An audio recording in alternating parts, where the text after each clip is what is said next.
في هذه الأرض الطاهرة من أرض مصر الشامخة العزيزة. اليوم الاحتفال بتكريم أبنائنا من حفظة القرآن الكريم، يوم جميل مشرق بوجود حضراتكم. خير بداية لهذا اليوم وخير بداية لهذا التكريم آيات من الذكر الحكيم يتلوها على مسامع حضراتكم شيخ صغير السن كبير الحجم والمقام، صوته عذب رنان، يستطيع أن يلقي على أسماعكم آيات من الذكر الحكيم. إنه فضيلة القارئ الشيخ عبد الرحمن محمد أحمد، نرجو له التوفيق ونتمنى لكم حسن الاستماع. أعوذ بالله من الشيطان الرجيم. بسم الله الرحمن الرحيم. سأل سائل بعذاب واقع، للكافرين ليس له دافع، من الله ذي المعارج تعرج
الوصول إلى القمة سهل.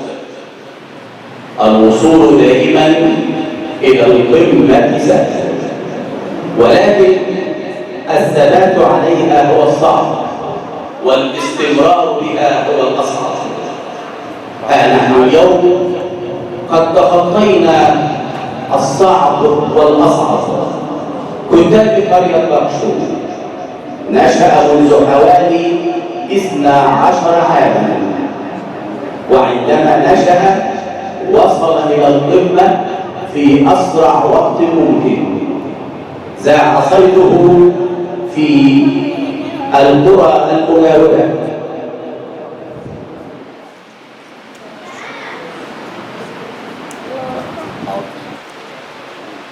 أصل دي حاجة مش هتفوت خالص. عندما وصل صيده إلى مدينة كفر شكر وتخرج طلاب هذا الكتاب إلى مدينة كفر شكر، تم اختطافهم ليمثلوا محافظة القليوبية في جميع المحافل الدينية ومسابقات القرآن الكريم، فوصل إلى القمة في أسرع وقت. ثم بدأ هذا الكتاب بالنمو، وازدادت عدد الطلاب يوما بعد يوم وسنة بعد سنة. لماذا هذا؟ لأن القائمين على هذا الكتاب يخلصون العمل ويخلصون النية ويخلصون الأداء ويعملون بجد وإخلاص، كل ذلك لوجه الله تعالى.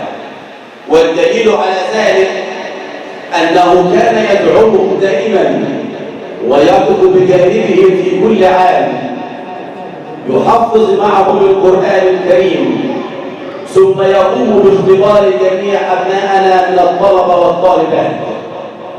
رجل من هنا نشرف به دائما ونسعد برؤياه وسماع صوته العذب الجميل. دائما ما يدعم هذا الكتاب بكل طاقته، ودائما يؤيد ما يتم في هذا الكتاب. رجل من رجالات مصر الشرفاء نستمع إليه، كبير الأئمة وشيخ المشايخ فضيلة الشيخ حسين السيد علي.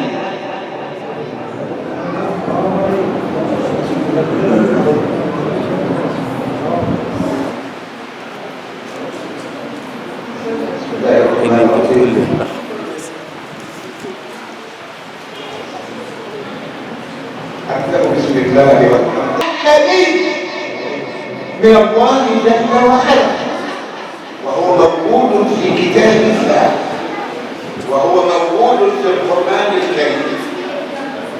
لما الرسول يقول لي ايه خبروا ان ايه الحقاني ونبعوا احنا دلوقتي قرأناها ايه؟ الصحابة قرأوها ايه؟ نبعوا واحنا قرأناها دلوقتي ايه؟ نبعوا واللي هيجوا بعد كده الى يوم القيامة هيقولوها ايه؟ نبعوا. إذا القرآن كله صالحا لكل زمان ومكان، ويأتي بعلوم قد تعجبون أنتم رغم تقدمكم وتطوركم وتقولون القرآن بتاع صناعة. لا، القرآن بتاع صناعة. تعالوا انت صغيرة قوي وهكذا الكلام عشان اطوله. الذكاء الصناعي بيقول كده تقول ايه؟ طيب استعملونا بالإيجابية. طيب نيجي كده هات إلى الإيجابية الأول. القرآن الكريم صح يا سيدي. القرآن الكريم اللي هات إلى الإيجابية الأول. لما تتبع حضرة النبي وتتبع المولى عز وجل، لما ربنا أقيموا إيه؟ صلاة. دي إيه؟ سلبية ولا إيجابية؟ إيجابية. طيب والإجابات حلو في الزكاة طيب اهو اتفضل أقيموا الصلاة لما أدى الصلاة. هذا الصلاة عندنا منه خدمة، يبقى ما تجيبوش حاجة جديدة من عندكم. موجودة فين؟ في القرآن، موجودة في سنة النبي حضرة النبي عليه الصلاة والسلام لما كان يقول ايه؟ ألحنا ايه؟ بها. فكان يقول ألحنا منها. ما تصلوا على رسول الله. فكان يقول ألحنا منها. ألحنا بها. بها يعني سبحان الله. إذا الصلاة هيكون ويطلق راحة للضمان. خلي بالك بعد ما صلي على رسول الله هي حتة هدى وهدى. ماذا يكون صنعة تعرض على صانعها كل يوم 5 مرات. صنعة تعرض على الصانع بتاعها كل يوم 5 مرات. يحصل كده عقب يحصل فيها عرض، يحصل فيها حاجة؟ لا. ليه؟ طيب ازاي بقى انت بتاعت الإدارة كل كام مرة؟ 5 مرات. يبقى الصنعة تطلق على الصانع اللي يبني كام مرة؟ 5 مرات. أسأل الله ربنا على مستخلص على خاطر الإخوان وأهل الذكر الأفاضل اللي أشرف إن أنا أسمعهم وأشرف إن أنا أكون متعلما منهم وأقولها والله بكل إخلاص أن أكون متعلما منهم وأن أدعو الله لهم بالتوفيق والهداية وحسن القول وحسن العمل. سبحان الله عز وجل أن يوفقهما إلى كل خير وأن يجنبهما كل سوء وشر وأن يبعد عنهم الفتن ما ظهر منها وما بطن وأن يجعلهم دائما في أعلى عليين. أقول قولي هذا وأستغفر الله العظيم لي ولكم وفقكم الله والسلام عليكم ورحمة الله وبركاته.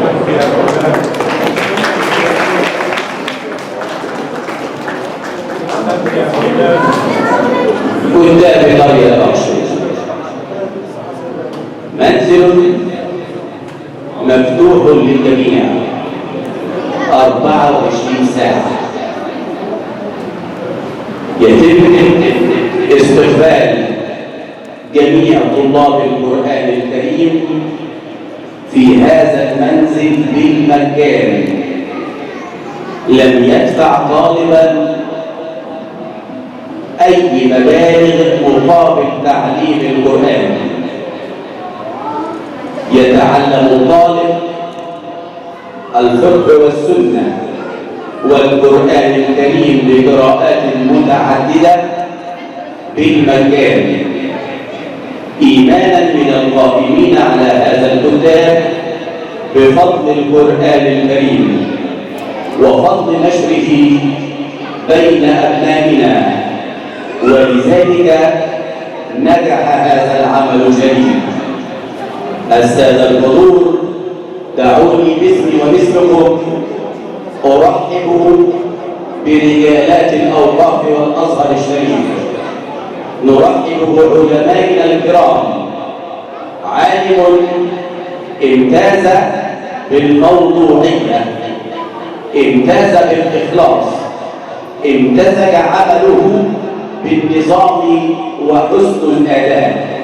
رجل منظم أتى إلى قرية بقشو ليشارك ويدعم هذا العمل الجميل. إنه الرأس للهرم في إدارة أوقاف كفر شكر. مدير إدارة أوقاف كفر شكر فضيلة الشيخ عبد العزيز عبد النعيم.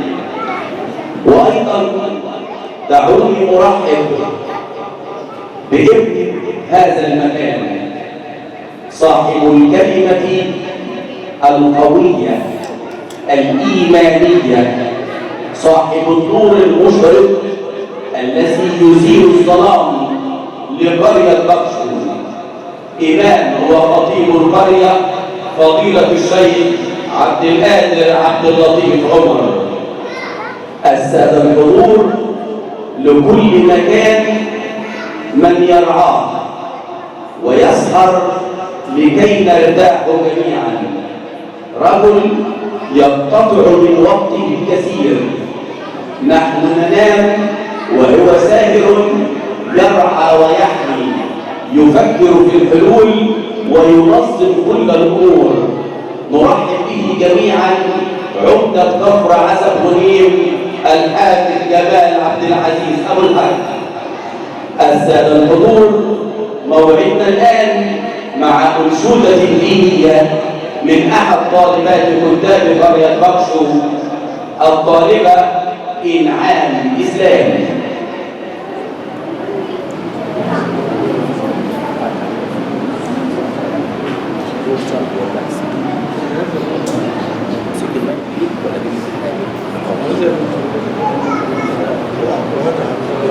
لا بطلع زي السنة عشان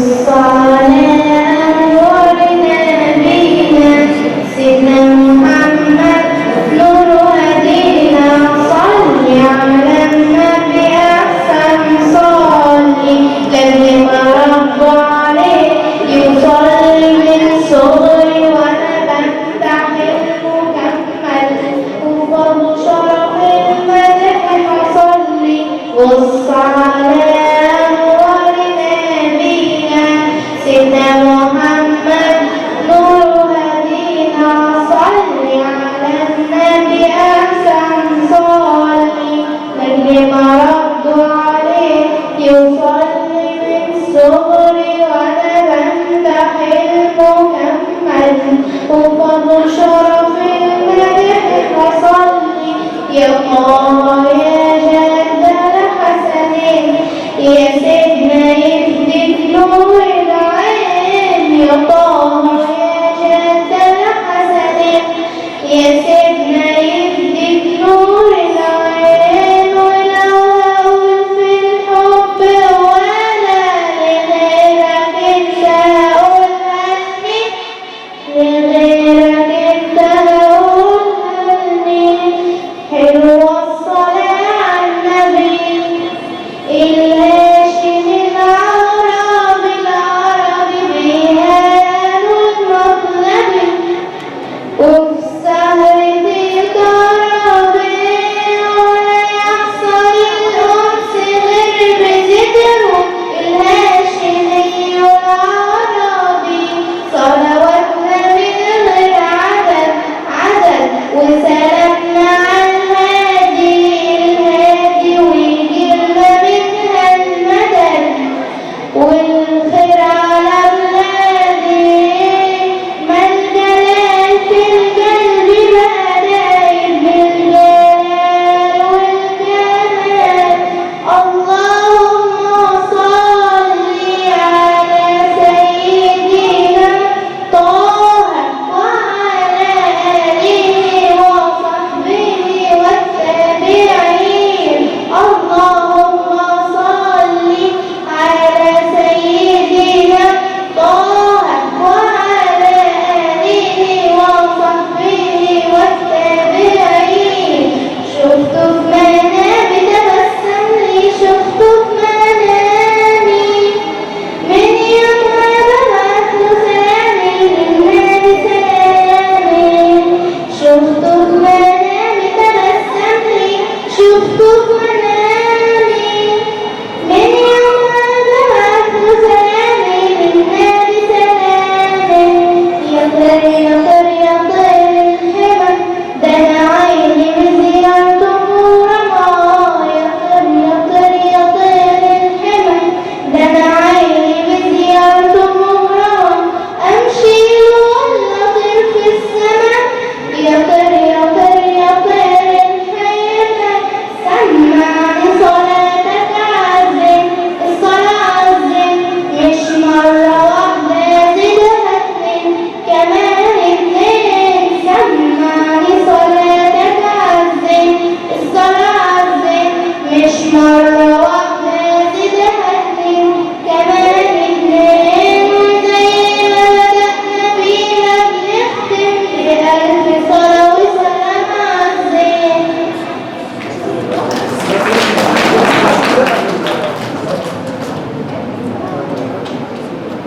كتاب قرية وعشور لماذا ينجح هذا الكتاب؟ لأنه وضع شعارا له لابد لكل طالب يدخل هذا الكتاب أن يزيد حفظ القرآن الكريم عن العام السابق ولذلك نجد أن الذين يحفظون القرآن الكريم كاملا في هذا الكتاب يحفظونه في سنوات بسيطة. لماذا؟ لأن شعار الكتاب لابد أن تزيد من حفظ القرآن عن العام السابق لتدخل المسابقة، ولذلك نحن نفخر بكتابنا ونفخر بشيوخنا فضيلة الشيخ محمد خليل إبراهيم عارف، نجم في سماء قرية برشوم، نجم في سماء القليوبية، نجم في سماء جمهورية مصر العربية. فضيلة الشيخ محمد خليل إبراهيم عارف منزله سراج منير لكل أهل القرية والقرى المجاورة، ولكن معه تابعه وملازمه وملاصقه ومساعده فضيلة الشيخ محمد عبد الله الهادي، رجل من رجالات مصر المخلصين، أدى الأمانة ويحاول دائما أن يكون له دور بارز، وبالفعل فهما نجمين مخلصين في سماء القرآن الكريم وفي قدام قريتنا. كل الشكر والتقدير لهما على هذا العمل الجميل العظيم. السادة الحضور، دائما نرحب بضيوفنا ونفخر بوجودهم معنا، حيث أنهم يسعدون بوجودهم ويشرحون صدورنا. معنا عالم من علماء مصر، عالم في كل فروع القرآن الكريم، في الفقه والسنة والتشريع، رجل يخطط لكيفية العلم الديني والوعي الديني بكفر شكر. نستمع إليه منصتين مدير إدارة أوقاف كفر شكر فضيلة الشيخ عبد العزيز عبد النعيم.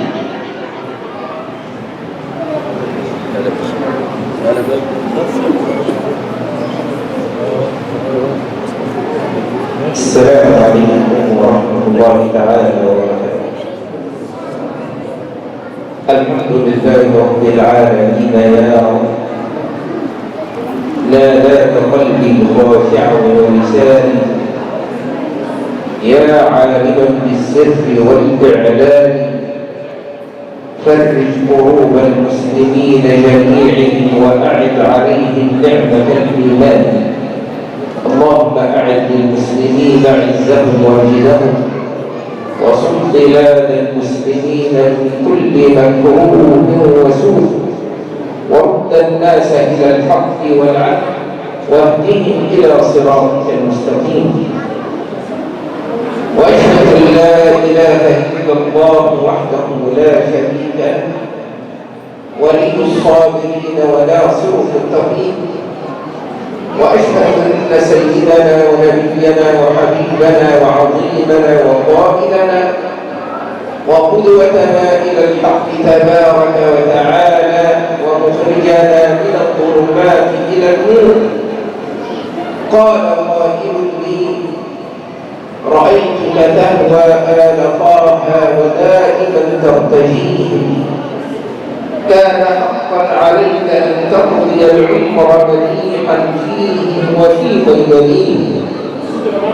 قلت: ماذا أقول والكون ضرا يستمد العطاء من أيديه. أي معنى للمدح مني وقد جاء الكتاب العزيز بالمدح فيه. أنا لا أستطيع أن أمدح قوما جبريل كان خادما لأبيه. صلاة وسلاما عليك يا سيدي يا رسول الله، وعلى آلك وأصحابك وأتباعك وأحبابك ومن اهتدى بهديك واستنى بسنتك وسار على نهجك وطريقتك وشريعتك إلى يوم الدين. أما بعد، فيا أيها الإخوة الأحباب، أولا أشكر سيدي فضيلة الشيخ وسيد السيد علي وسيد الشيخ أدري أن سمح لي أن أتحدث مع حضراتكم في هذا اللقاء، وأشكركم جميعا بأن سمحتم لي بأن أتحدث. بين أيديكم رغم صغر سني بين وجود الحاضرين. لكن سيدي فضيلة الشيخ حسين تكلم ونزلت بئرا كما نزل، فلا بد أن أبلو كما دلك وأن أشرب كما شرب.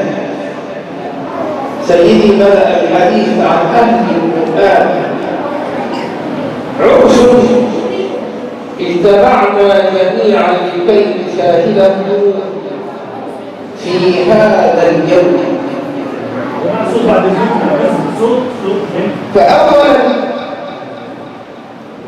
لا بد على الجميع أن يعلم علم اليقين أن أهل القرآن يمتعون بعقولهم. ركز معايا، أهل القرآن يمتعون بعقولهم. كم بلغ سيدنا الشيخ محمد خليل من العمر، وكم بلغ سيدنا الشيخ حسين من العمر، وحينما تسأله عن آية من القرآن يجاب، وحينما تقول له اقرأ من أول قول الله يقرأ. فالله سبحانه وتعالى يطيل عمر الإنسان ويبتليه من الابتلاءات الكثير، لكن حينما يأتي دور العقل الحافظ للقرآن لا يغيب أبدا. والكل رأى والكل سمع عمن أطال به العمر وبلغ الجسد، لكن العقل لم ينسى القرآن لحظة واحدة. رأينا في هذا المركز ست شيخ وست الشيخ السيد أوزيد، وست الشيخ عبد الرؤوف الباب، وست الشيخ مصطفى بن شد، والكثير أطال الله عز وجل بهم العمر وابتلاهم من الابتلاءات ما ابتلاهم، لكن حينما يأتي دور القرآن لم ينسوا منه حقا. ويشهد على ذلك سيدنا الشيخ حسين. الكل مرض والكل على فراش الموت والذاكرة تعود به ويقرأ. إذا إذا صدق قول القائل أهل القرآن يمتعون بعقولهم. الأمر الثاني أخ الإسلام والإيمان أن الله سبحانه وتعالى يحفظ بهذا الكتاب أهله. فكما قال صلى الله عليه وسلم في حديثه الشريف: لو جمع القرآن في إهاب ما أحرقه الله بالنار. لو جمع القرآن جلد وكتب على جلد يا بالحق، الله سبحانه وتعالى لم يحرقه بالنار. فكيف بهذا الإنسان الذي جمع الله عز وجل كتابه في صدره أن يحرق يوم القيامة بالنار؟ إذا الله سبحانه وتعالى يحكم به عبده في دنياه وفي أخرى. لو جمع هذا القرآن في إهاب المال أحرمه الله بالنار. حافظ القرآن أخ الإسلام والإيمان في هذه الدنيا ينال رفعة لدرجته ومغفرة لذنوبه ومكانة مرفوعة بين صفوف الناس. من قرأ حرفا من كتاب الله فله به حسنة، والحسنة بعشر أمثالها. لا أقول ألف لام حرف، ولكن ألف حرف ولام حرف وميم حرف في الدنيا. ويأتي يوم في الآخرة يقال له اقرأ وارتق ورتب كما كنت ترتب في الدنيا، فإن منزلتك عند آخر آية تقرأ. إذا ينال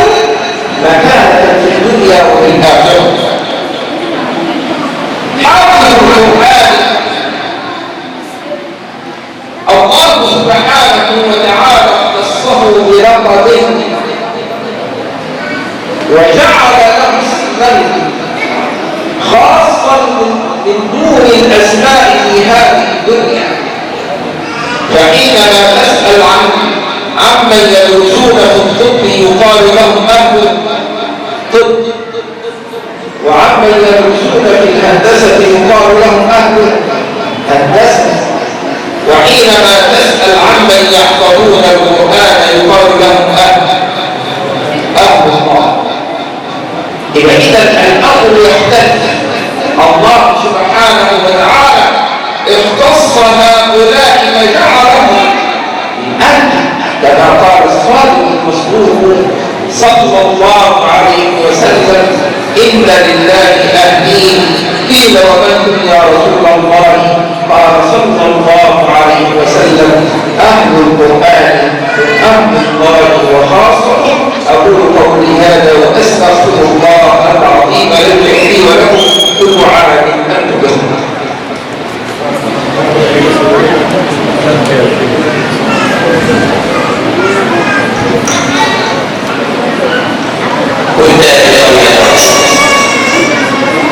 قدام نبي الرأس حبيب المجال، اعتاد على النظام، فإن الذي يرتبه متاعه لا يتعب، فكل شيء عنده في موضعه أعده، متى يعود إليه يجده في يديه من غير بحث يتعبه ولا زمان يخبره.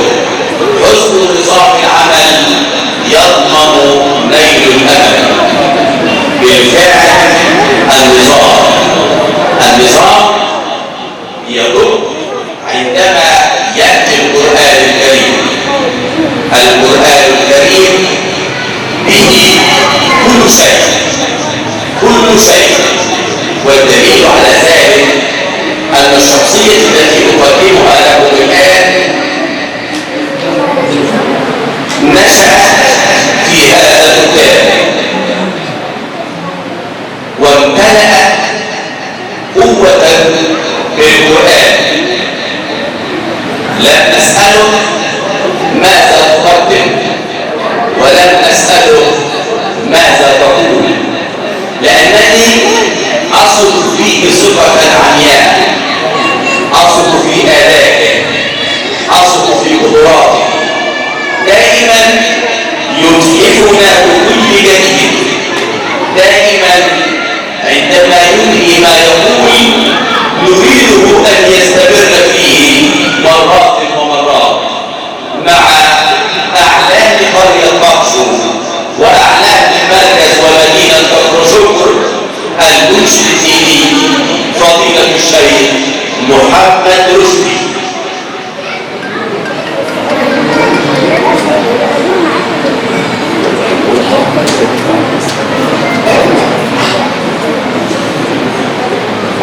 الو هاي أدم الصلاة على الحبيب تقدر فصلاة هو المغرب حفل القرآن بكرمه طلب عيال. أدم الصلاة على الحبيب فصلاته طب وطيب أنفاس جنات مفاتح رحمة نظر حميد تسري فتبعث في النداوي في الروح الجديد وتطوف بالرضوان تنثر على كل القلوب إن الصلاة على رسول الله شمس لا تغيب الله الله الله على نور رسول الله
الذي بالقرآن هدانا وعلمنا وكرمنا وفضلنا وجعل لأهل القرآن بين الناس منزلة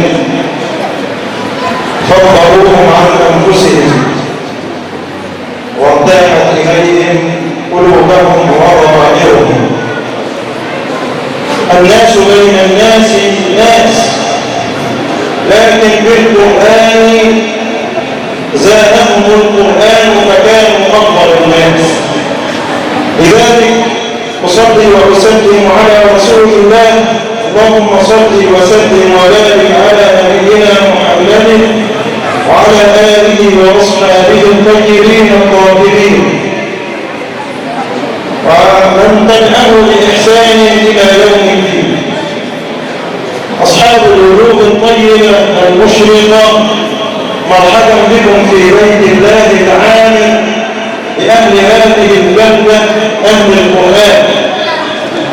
شرفت بالجلوس مع أهل هذه البلدة ففرحت كل الفرح عندما رأيت الشباب والصبية والبنات والنساء الكل يحفظ القرآن، فهذا تشريف لكم وتقدير من الله ومنزلة أعطاها الله لكم، فحافظوا عليها حتى تنالوا من الله أجرا عظيما. لكني أحباب رسول الله صلى الله عليه وسلم، وأسأل الله أن لا أكون مثقلا عليكم بالحديث، فبعد أن سمعنا فضيلة الشيخ سيد الشيخ عبد العزيز يعني على أننا نتكلم، الثمر أحباب النبي صلى الله عليه وسلم من حفظ القرآن هذا ما أرجوه، وأسأل الله سبحانه وتعالى أن يمتعنا بهذه الثمرة.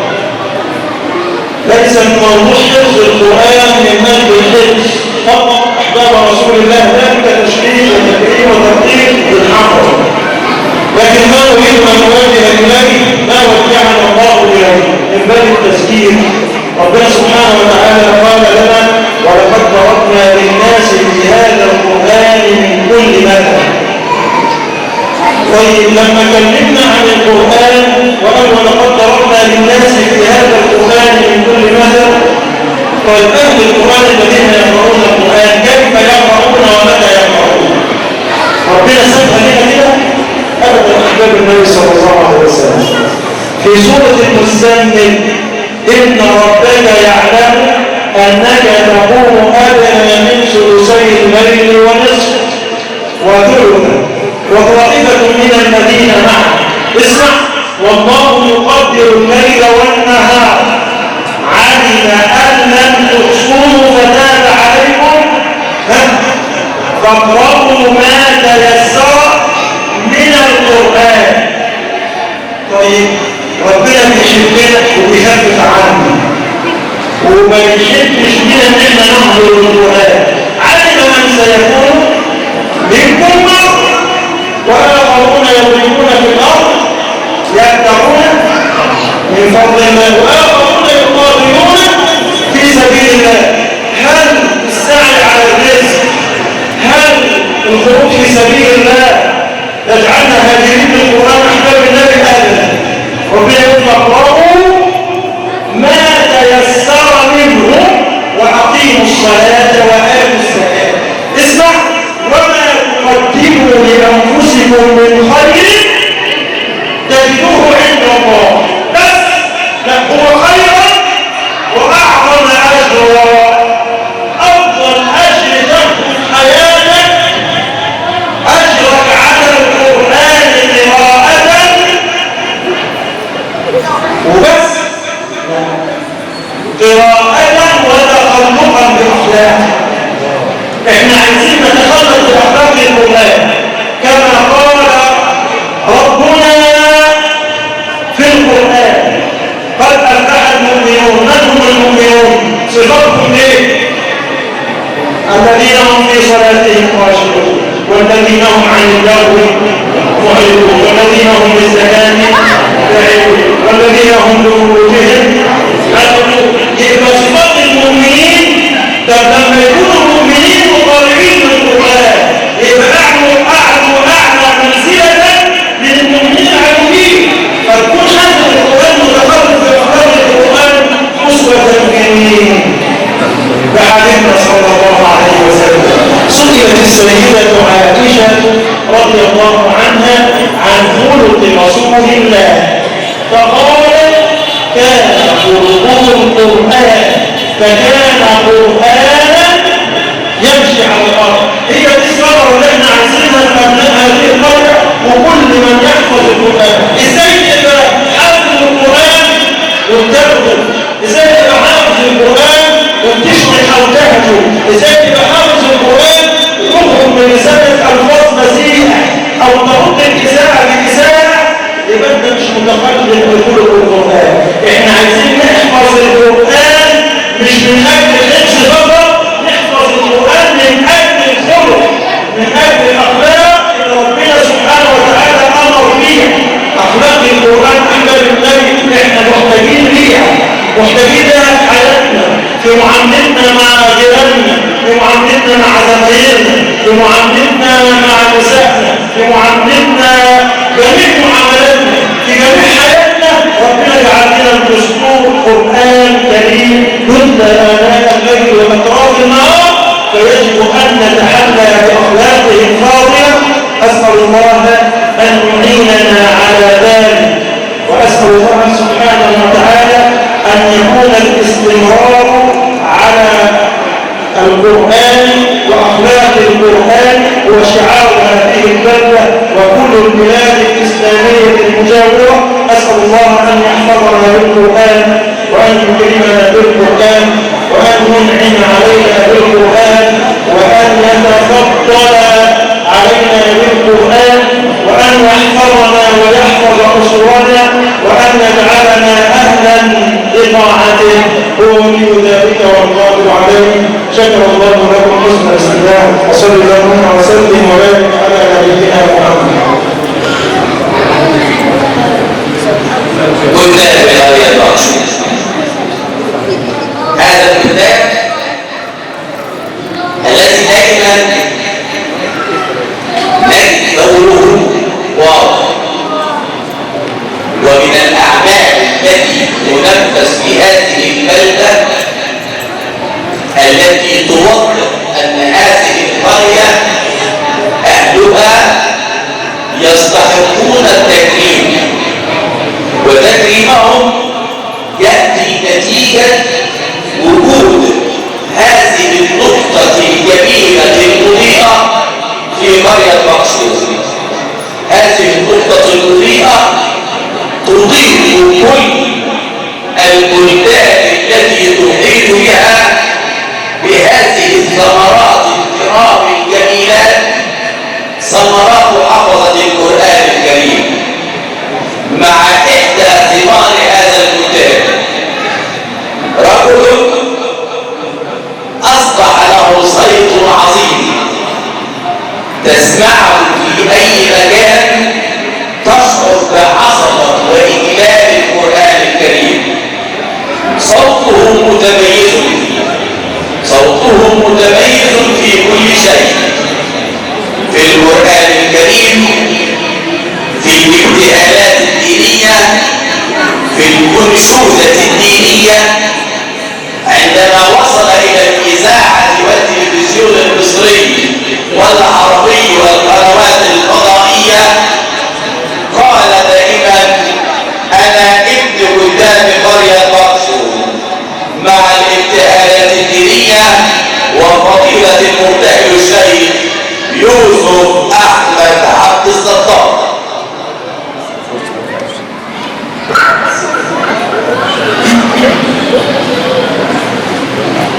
إن الله وملائكته